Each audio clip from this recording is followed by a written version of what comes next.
Hello. Good evening, everyone. Thanks for coming. Welcome to yet another fascinating lecture here at the Tel Aviv University Astro Club.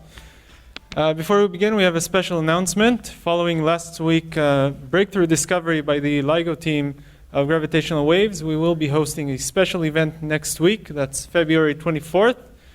Same place, same time, right here, 7 p.m.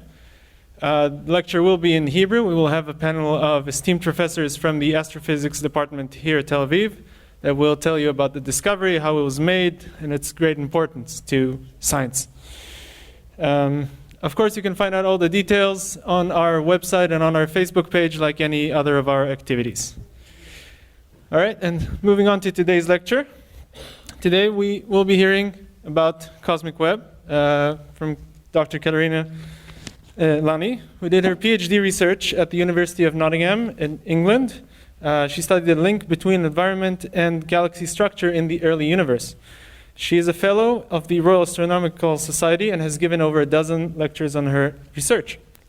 Since 2014, she's a postdoctoral scholar here at Tel Aviv University, working with Professor Chagai Netzel on the properties and evolution of active galactic nuclei. Other than her research, Dr. Lani is, of course, involved in a lot of public outreach activities, giving lectures like this one and talking to students in schools. In fact, she volunteered to give this lecture today, and we are very, very happy to host her. So please, Dr. Lani.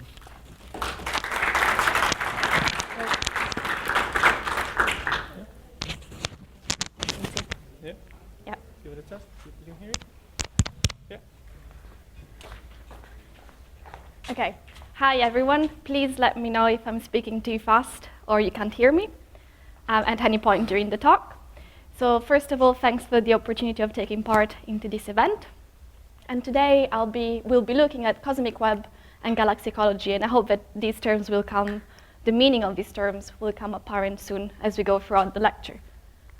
So the outline is pretty standard. We look at what a galaxy is, what galaxies contain.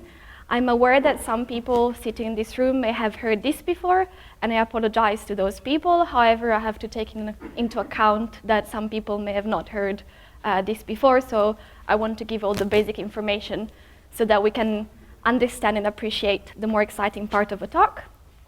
Then I'll look at galaxy properties and what astronomers do with these. Moving on to the more exciting part, which is cosmic web, galaxy ecology, and how galaxy ecology could be a driver for galaxy evolution. And this is still a highly debated topic after about 20 or 30 years of research. So the history and definition of galaxy. Well, at the beginning of the 20th century, many objects called spiral nebulae, an example is given here, were discovered. When this happened, astronomers started wondering whether these were a collection of gas particles, just gas, or a collection of stars. And it wasn't until much later, so about 10, 15 years later, that this debate started being settled. So in 1920, there was something called the Great Debate, which was a meeting in Washington where two astronomers were representing different factions of the astronomical community, discussing on what the famous spiral nebulae were. So we had Shapley that was convinced that spiral nebulae are just clouds of gas, and in fact, they reside inside our own galaxy, the Milky Way. On the other hand, there was Curtis, who was convinced that spiral nebulae are clouds of stars, and in fact, they are outside of our galaxy, and they're also galaxies themselves. Several steps helped towards resolving this debate, which happened later, 10 years later, but I think one of the most fundamental was made by Hubble, who observed this spiral nebulae, which is exactly like the previous one that I showed you, except this is a different set of data. And he realized that every single dot on here, which you can't really see because of resolution, corresponds to a star. So these are clouds of stars. And what he also did, he managed to realize and observe that 2 points here, which are labeled with an N, are variable stars. So using this information, he managed to measure the distance to this spiral nebulae, and he placed it outside of the Milky Way. So they concluded that all the spiral nebulae, or the majority, were in fact other galaxies outside of our own.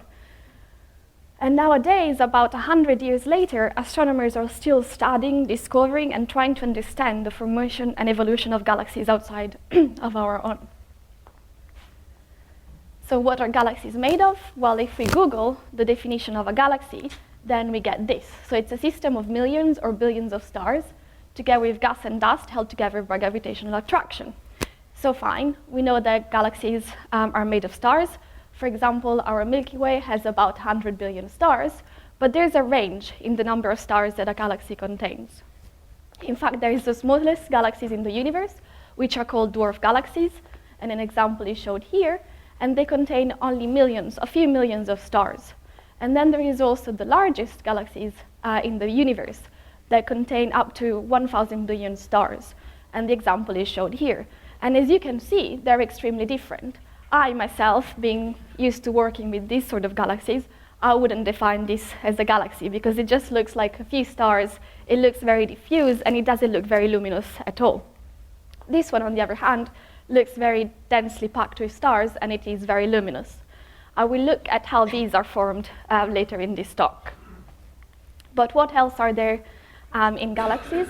Well, there is dust, and then there is gas, which is the fuel for star formation. So dust, an example of dust is given here. This is a galaxy seen from the side. We say edge-on galaxy. I'll come back to these terms later. But we're basically seeing the disk of a galaxy. And as you can see, there is these dark regions along the disk. So this is the disk. There are dark regions, which is where dust resides. And dust absorbs the light emitted from the stars inside the galaxies, and it re-radiates it at a wavelength that we can see in this image.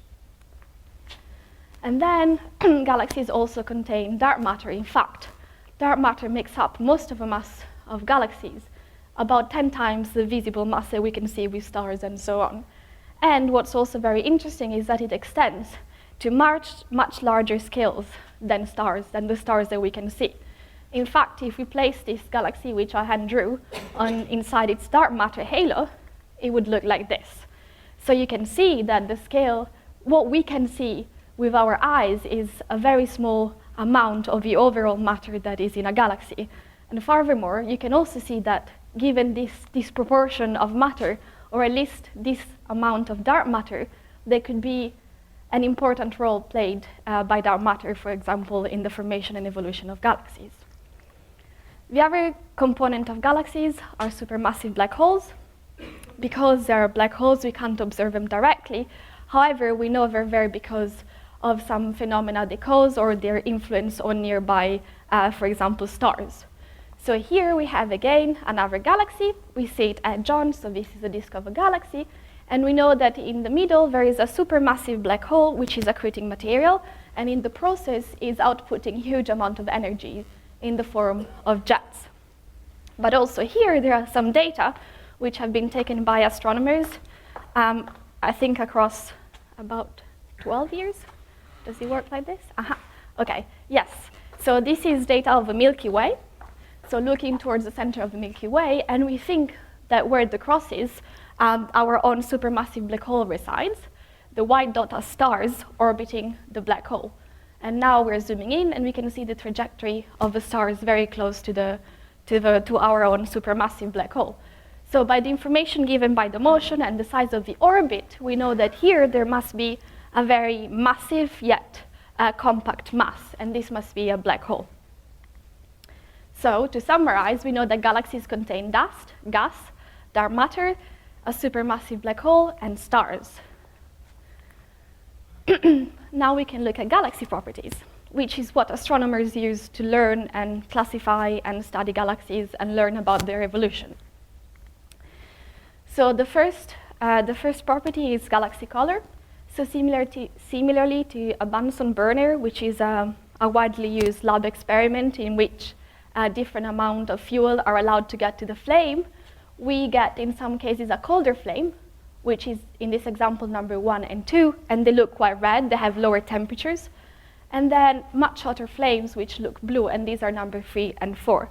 Similar to this, we also get blue and red stars. So on the left-hand side here, blue and red galaxies. So on the left-hand side here is a blue galaxy, And it's bluer because it contains very young, very hot stars. And because young stars don't live very long, if we see them, we can basically say that the galaxy is ongoing star formation. It's forming new stars. On the other hand, on the right-hand side here, we see a much redder and different galaxy. This is made or contains older and colder stars. And the younger stars have already died, so this galaxy has probably not been forming new stars for a few million years. And we call them not star-forming galaxies, or also quiescent. They're just passive and they just sit there. So you can also start seeing that there's the appearances of these two different galaxies is rather different in not color, but there's other things that we'll go and look at now. So the other property that astronomers use is galaxy morphology. So this is just basically the shape of a galaxy. So again, Hubble started realizing that galaxies come in different shapes, and he classified 3 main classes: ellipticals, spirals, and irregulars. So we can start from the left-hand side and look at elliptical galaxies. So these are just simple round balls of stars. They have slightly different shapes, slightly different ellipticities, and that's why they're classified with slightly different numbers. But nonetheless, they're all ellipticals, and they have this spherical bulge-like form. On this side, we have spiral galaxies, and as you can see, they're very different from elliptical galaxies. They all have a nuclear region that looks like a bulge, and then they have a disk of stars. The disk sometimes presents, spiral arms that can be of different tightness. So in this case, the spiral arms are very tight around the bulge, and in this case, they are more open. However, spiral galaxies sometimes also have a bar that goes through the center, through the nuclear center. So even within the same morphological class, which is at a spiral, we can get slightly different morphologies. And then here, on the right-hand side, we have irregular galaxies. So this sort of galaxy doesn't have either an elliptical shape or morphology, neither a spiral shape. And we'll see how these form later on, or why they come along later on. I should also point out that there is a special class of galaxies here, which are called lenticulars. So these galaxies have a bulge and a disk, but they don't have spiral arms. And we think that the evolution of galaxy goes as follows. So a galaxy starts as a spiral galaxy, and then for its lifetime, because of many reasons, some of which we'll see later, they move along this sequence in this direction. So we think that lenticular galaxies are, in fact, just a transition object between spiral galaxies and elliptical galaxies, but this is not yet confirmed. So for the purpose of this talk, we'll just be focusing on spiral and elliptical galaxies. Right, now that we've learned about galaxy morphologies, we can classify galaxies like astronomers do. So if these are 3 galaxies coming from the same morphological class, so if you think that these galaxies are ellipticals, please put your hand up. Okay, so if you think that these galaxies are spirals, put your hand up. Good. And then if you think that they're irregular, put your hand up. Good. So there are spiral galaxies. There are 3 slightly different kinds of spiral galaxies. So on the right-hand side here, we have a very beautiful spiral galaxy with a bulge and a disk. We call this a face-on spiral galaxy because we can see the whole of a disk. And what you can also see is that some very bright regions along the spiral arms, and this is where stars are forming, bright and blue. On the left-hand side here, there's another spiral galaxy where the arms are not very tightly wound, as you can see, and there's also the signature of a bar going through the nucleus. And this is also adjon, or very close to being face-on. At the bottom here, on the other hand, we have an edge-on spiral galaxy. This is the disk that we can see from the side, and once again, this is the dust in the disk where star formation is happening.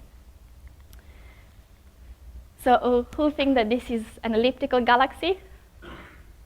Good. Who thinks that this is a spiral galaxy? Okay, and we wouldn't even try irregular. So again, these are elliptical galaxies. They're again very different. These 2 galaxies probably have very different number of stars in them. Here we can see a very bright bulge. However, the stellar halo around it is quite diffuse, so it won't contain many stars.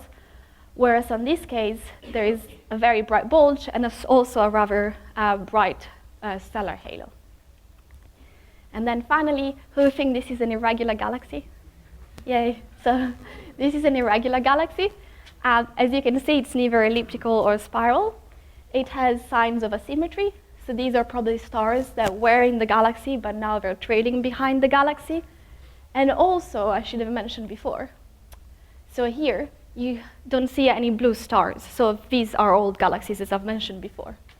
But here, you can see that there's very bright blue stars and bright regions, which is where star formation is occurring. And we look at why this is the case quite soon. So that was fun. However, astronomers sometimes have a harder life because they don't look at nice images like the ones you just saw, but they have to classify a large number of these images.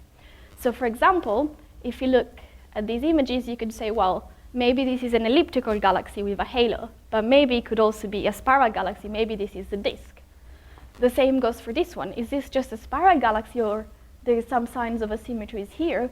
Or here, again, it could be a spiral galaxy, but there's signs of multiple nuclei. So is this a spiral galaxy with some weird spiral arm, or is it an irregular galaxy? Oh, I should also mention that these images have been taken with the Hubble Space Telescope, so that's state of the art for now, the images that we can take. It's just that they're really far away. So if I give you the classifications for these objects, you would say that they're elliptical, spiral, and irregular.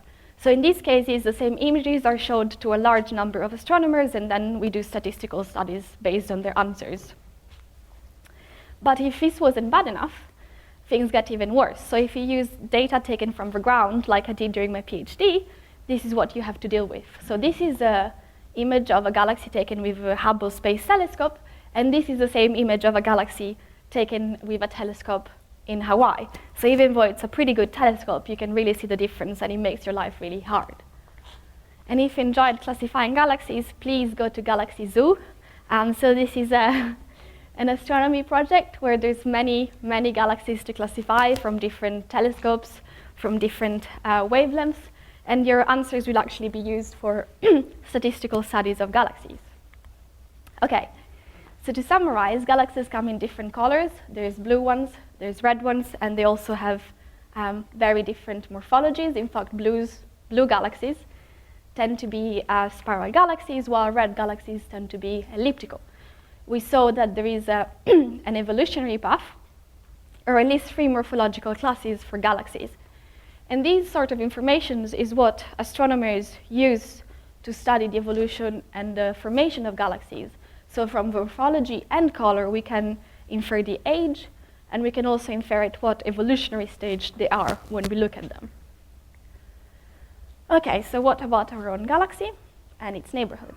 So I'm sure most people that are here have looked at this before, but this is what we see when you look at the night sky. This is the Milky Way, and we are looking inside the plane, basically inside the disk, through the disk. And this is why there's all this dust, these darker regions.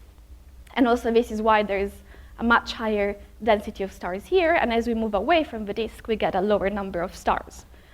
If we could look at the Milky Way from outside, which we can't do because it's our own galaxy, it would look like this. So we think it's a spiral galaxy with a bar at the center and some well-defined spiral arms. This is where the sun is. So the sun is about halfway between the nucleus or the center of a galaxy and the edge, and it's at about 26,000 light years. However, the Milky Way is not alone. So if you zoom out from the Milky Way and you look at its neighborhood, you start seeing that there's other galaxies. So just as a warning, this is not how the neighborhood exactly looks like. This is just what galaxies are near the Milky Way. So the scale and the location of a galaxy is not accurate. I just wanted to show that this is the Milky Way, so the galaxy we inhabit. However, there's also other galaxies that are not too far from it, and they constitute altogether the local group. For example, there is the Andromeda galaxy, or M31, which is also the same galaxy I showed at the beginning, the famous spiral nebulae that I showed at the beginning. And then so the Milky Way and Andromeda are the largest ones, and also the 2 closest. But then there's a whole variety of galaxies within the local group, so we're not alone. So how about farther away? So if we zoom in even farther, we can start observing larger portions of the universe. So this is what you would see if you observe the same patch of sky for about 10 years, which is what the UKIDS Ultra Deep Survey did. So this is ground-based data. And as you can see, every dot on here corresponds, well, most, I guess maybe not this one, but every dot on here corresponds to a galaxy. And you can start seeing that even on much larger scale, there is a wide range of colors and also a wide range of morphologies. Furthermore, there's regions of the sky where there's a high density of galaxies, like down here. And then there's areas of the sky where it's much sparser. There's not many galaxies here. Or maybe there are, but there are not very many and they're very faint. So if you zoom out even more and you look basically at the whole sky, you can see that galaxies are not placed at random in the universe, but in fact, they form what is known as the cosmic web. It's a web-like structure. So we can look here. Every dot on this corresponds to a galaxy, and there's about 93,000 galaxies on this plot. We are here, and we observed in the two directions opposite to the Milky Way plane, which is where we can see. And as you can see, there is regions where there's many, many galaxies, and then there's regions where there's not many galaxies at all. And you can also maybe see, perhaps, start seeing that the regions with high density or densely inhabited regions of the universe where there's many galaxies, they are connected by filamentary structures, like, for example, here. This is quite old. This plot is quite old.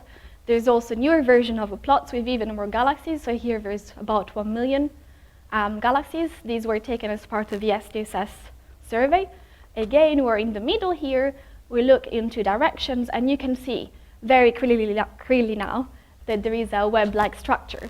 The color coding refers to the distance from us. So red is closer to us, and green and blue are farther away.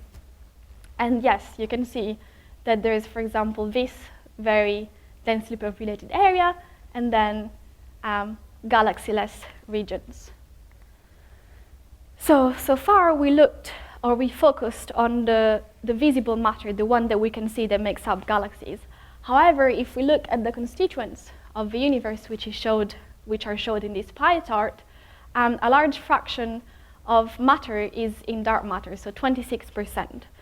So it makes you wonder, or it makes you think that perhaps dark matter does indeed play an important role when we're talking about galaxy formation and evolution. So dark matter, as you will know, hasn't been directly detected, but scientists can infer its presence by, for example, side effects on nearby matter. And so astronomers have, a few years ago, tried to simulate the formation of the universe just by looking at dark matter and the fact that and considering that it only interacts through gravity. So here is the final result from these theoretical simulations. I will get back to the details after this slide. I also have a larger version so we can see. So on the left-hand side here, in blue, it's observational data. So every point on this, like I just showed you, so these are similar data, represent a galaxy. And you can see the web-like structure. You can see the cosmic web. At the bottom here, you can see what astronomers did by taking some simulations that only consider dark matter, and then populated the simulations according to some prescription, which I will not get into now, with fake galaxies. And as you can see, when you construct a large-scale structure of dark matter and populate it with fake galaxies, there is a very good correspondence between what we really see with visible matter and what we get by considering the underlying dark matter. So you can see that there is a link between visible matter and the underlying dark matter. And this should say simulations. I'm sorry. So the simulations I just mentioned come from the Millennium simulation. They considered only dark matter particles, and this is a snapshot of what the simulation looked like. So the colors represent the dark matter density. So very bright yellow represents regions of where the dark matter is really dense, or where there's many particles of dark matter. And then the darker regions represent regions where there's not much dark matter at all. And you can see that this web-like structure is present also in the dark matter simulations. There is filaments here. They're very well defined now, much better than when we look at data. It's a lot simpler to look here. And they're a billion of light years long. We can see that there's voids, so regions where there's not much dark matter at all. They're also quite big, also billions of light years across. And then there is massive dark matter halos. So these are the most massive dark matter halos in the simulation. And as you can see, there's many filaments feeding into them. And this is how they get so large. This is how they get so massive. All the little dark matter halos that are here move along, and then they merge hierarchically to form more massive dark matter halos. So if we zoom in, we can see that these dark matter halos are very massive, and yet they contain a lot of substructure. And these little dots is where you would populate with fake galaxies if you were an astronomer. So we can look at the movie, if it works. Maybe not. So this is a movie of a Millennium simulation. No? Oh, come on. Aha. We're zooming into the simulation. So the box, so simulations are usually done in boxes. The side of a box is about 2 billion light years, so it's pretty big. It contains 10 billion dark matter particles, and it took 1 month to run on a supercomputer. And as you can see, we're moving, we can see dark matter halos of different sizes, different environments of dark matter, so very densely packed ones and very scarcely inhabited ones.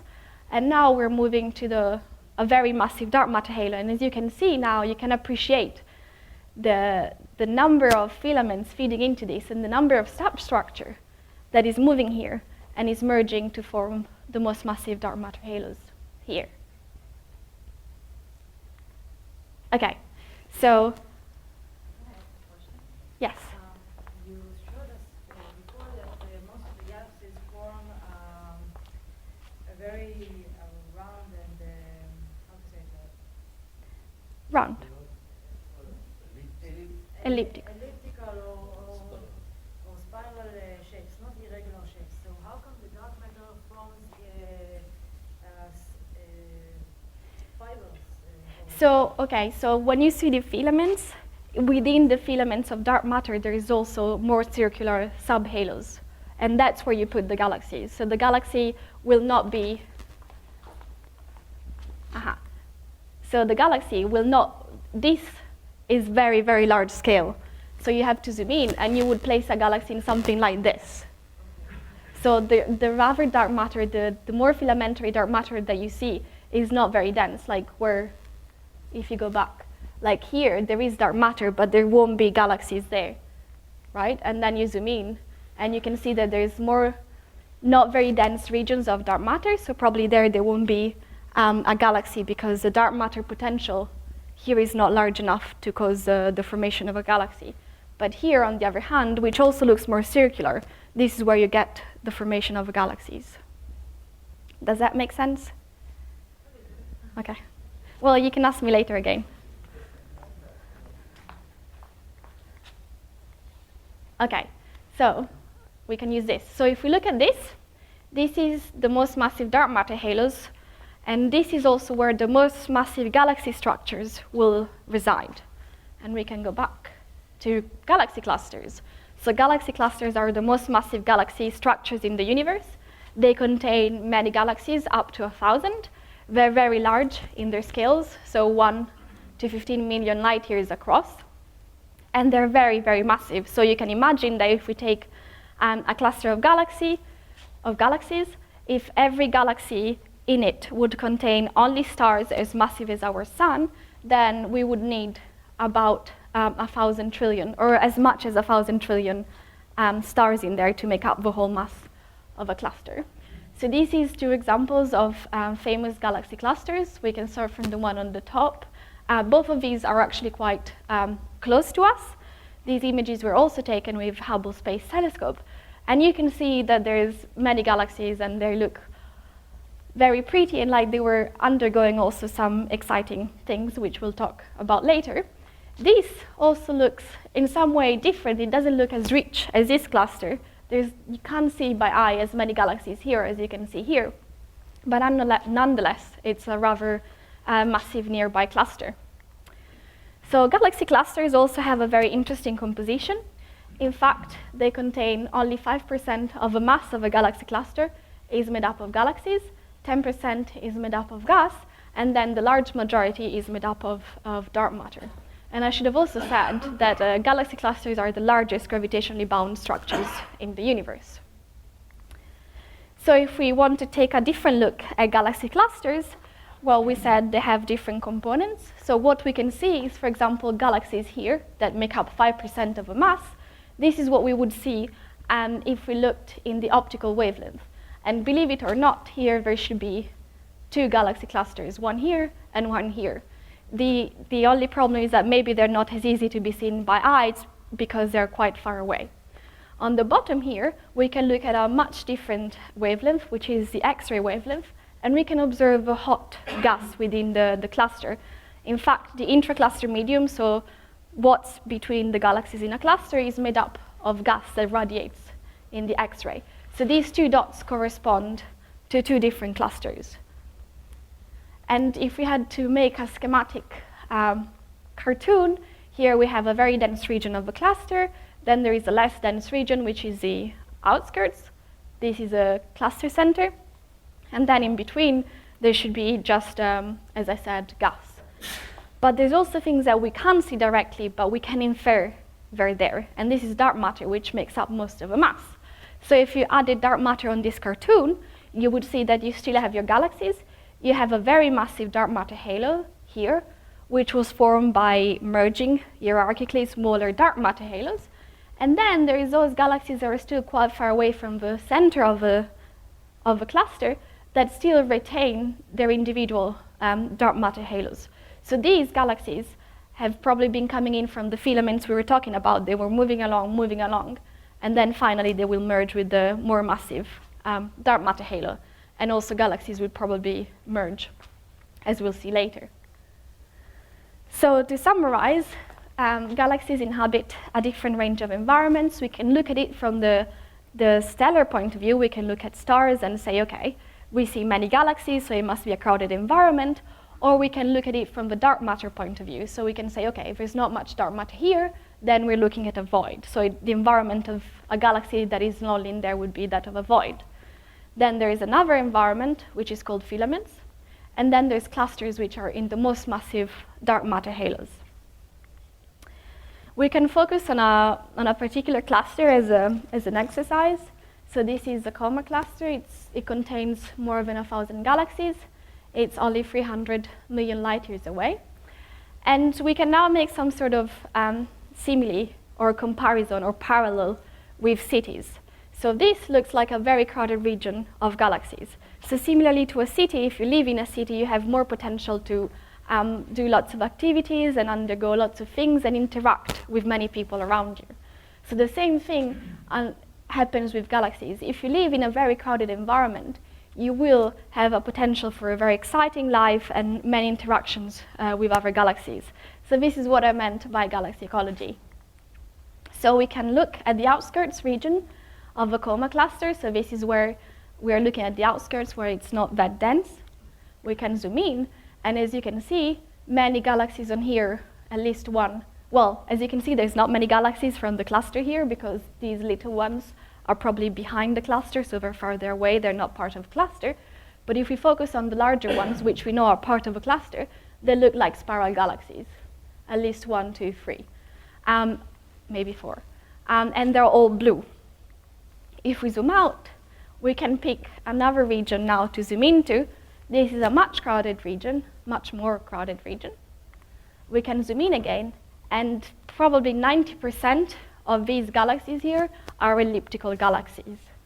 So even just intuitively by observing, we can come to the conclusion that there is a correlation between a galaxy's morphology and how many neighbors it has. In fact, if we look at this plot, which was made in 1980, so it's quite old, but it's still very precious for astronomers.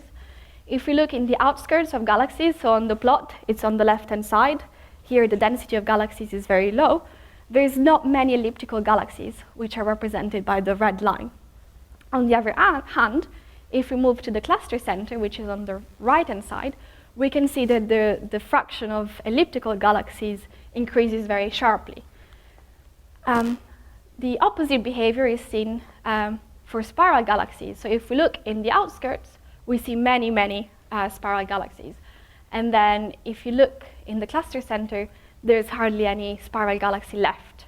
So this is known as the morphology density relation, because it expresses, in fact, this correlation between galaxy morphology and environment, or galaxy morphology and ecology. So this relation was observed in 1980, but yet we haven't explained exactly why it exists, or we haven't explained what's the main driver for this relation. So it basically, since then, we started considering the problem of nature versus nurture. So do galaxies change morphology because of nature-related processes, or do galaxies change in morphology and even color, because we saw that there is a tight correlation between morphology and color because of nurture-related processes? So we can start by looking at nature. So nature corresponds to internal processes, so what the galaxy does if it's left there alone with nothing coming to it. So galaxies in dense environments have formed first, and because that's the case, they have been around longer to become passive and boring. So they had a head start in their evolution. So maybe very elliptical and quiescent because they had a head start compared to the galaxies in less dense environments. Or maybe they've become to look quiescent and red and elliptical because of nuclear activity. So when I say nuclear activity, I mean what we looked at before. So this is a galaxy, say, at some point earlier in the galaxy's evolution, the galaxy had the supermassive black hole at its center, accreting material and outputting this large amount of energy. And of course, these very high amounts of energy are bound or are thought to have an impact on the galaxy. In fact, in some cases, we think that it will take the gas, which is a fuel for star formation, even outside of a galaxy.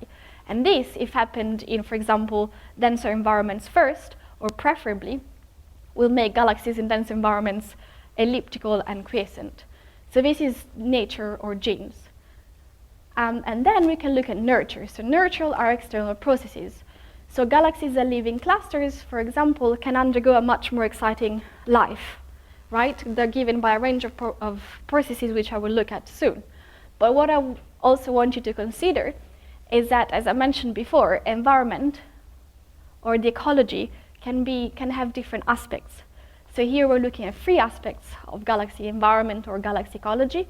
So we can talk about environments in the terms of how many galaxies are in my neighborhood, or we can talk about environment in terms of how much gas is there that will interact with me as a galaxy, or we can talk about environment as dark matter. Am I in the supermassive dark matter halo, or am I in a void? So we'll leave this out for now because we don't really understand the correlation or the direct correlation between dark matter environment and the morphology density relation. And I will focus on the others. So like most things in life, there's not an easy or direct or simple answer. In fact, we think that maybe it's nature, maybe it's nurture that shape galaxies the way we see them today, or maybe it's both, and they can be acting in different times in the universe. But because galaxies in clusters can undergo a wide range of processes, which I'll explain now, I do think, and many other astronomers think, that environments are very important, and so ecology is very important in shaping galaxies the way we see them today. So this is a cartoon of the environmental processes that galaxies can undergo. So for the purposes of this talk, when you see yellow, like here, we're looking at stars. When you see blue, like here, we're looking at the interstellar medium, and that's gas and dust. So this is the medium that there is in between stars within the same galaxy. And then when you see pink, like here, we're looking at intracluster medium. So that's the gas that is in between different galaxies. So I will just pick a few of these processes.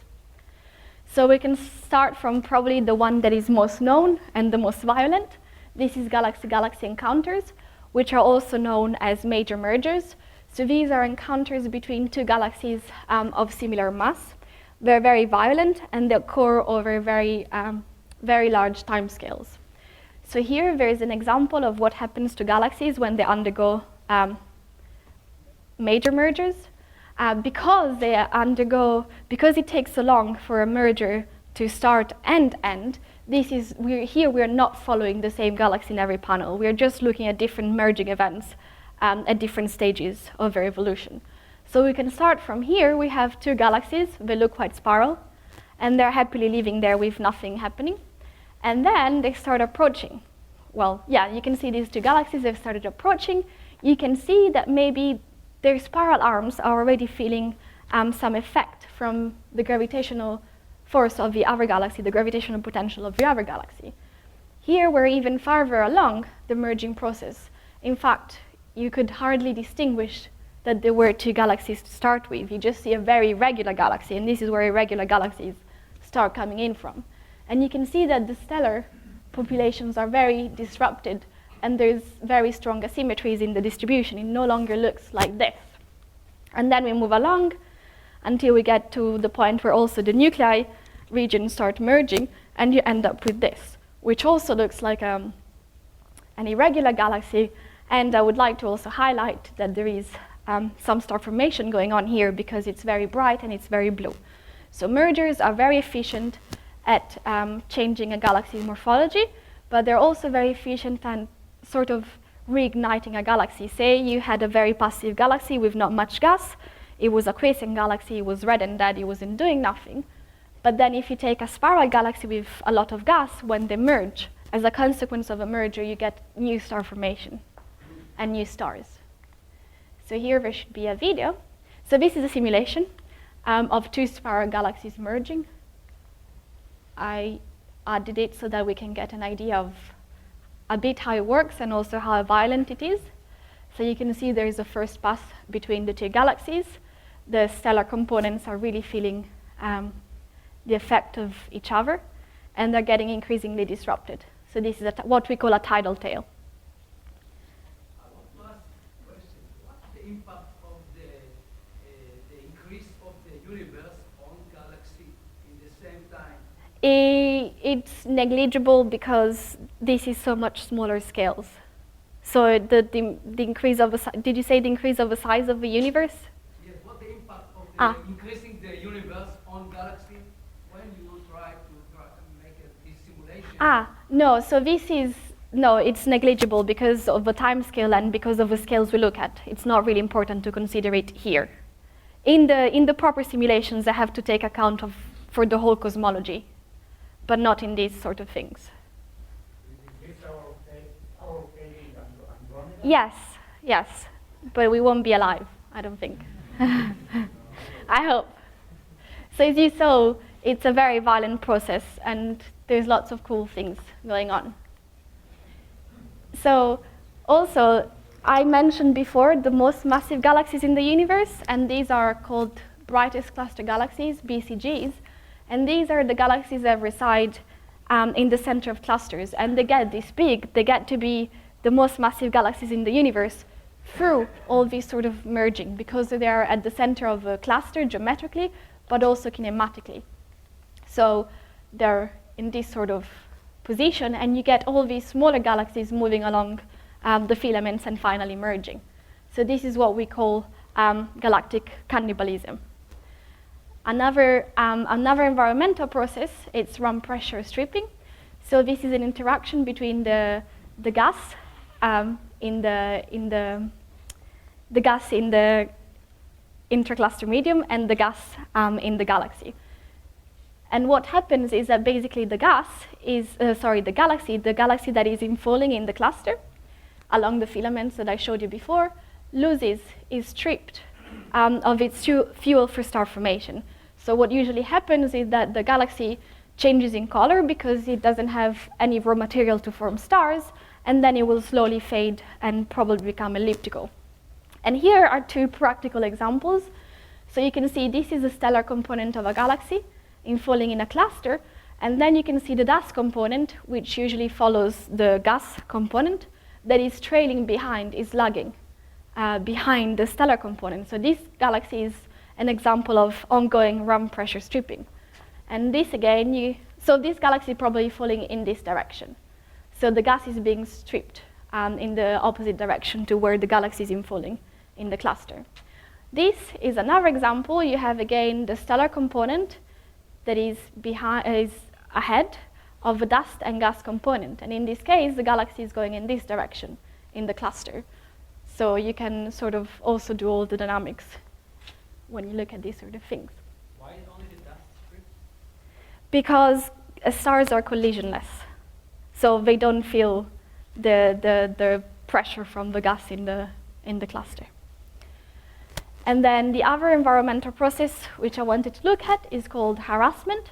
This is another kind of galaxy-galaxy encounter. However, in this case, we have usually a very massive galaxy and then smaller galaxies harassing the larger galaxy. And these are not as violent as major merging, and sometimes are called minor mergers.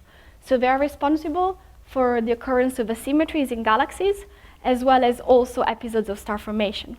So here we can look, we had this galaxy here that was probably living happily, and then one of these two galaxies, probably this one, went really close and harassed this galaxy. And as a consequence, we got this ring of star formation in the galaxy that was living quietly, and perhaps also star formation in the second galaxy. However, we don't know. There's no way for us to tell which galaxy harassed the larger one. And then there is another example. So again, here we have this galaxy, and I tried to highlight it. I'm not sure if you can see it. There is a trail of stars. So probably this galaxy was harassed, and then we got the creation of this asymmetry. So to conclude, I may be a bit early, so I apologize. So the distribution of galaxies in the universe traces that of dark matter in the universe. They form the cosmic web. And galaxy clusters do occur where the filaments in the cosmic web intersect, where there is the most massive dark matter halos. We also saw that galaxies of different morphologies preferably inhabit different environments, which led us to look at the relationship between galaxy evolution and ecology.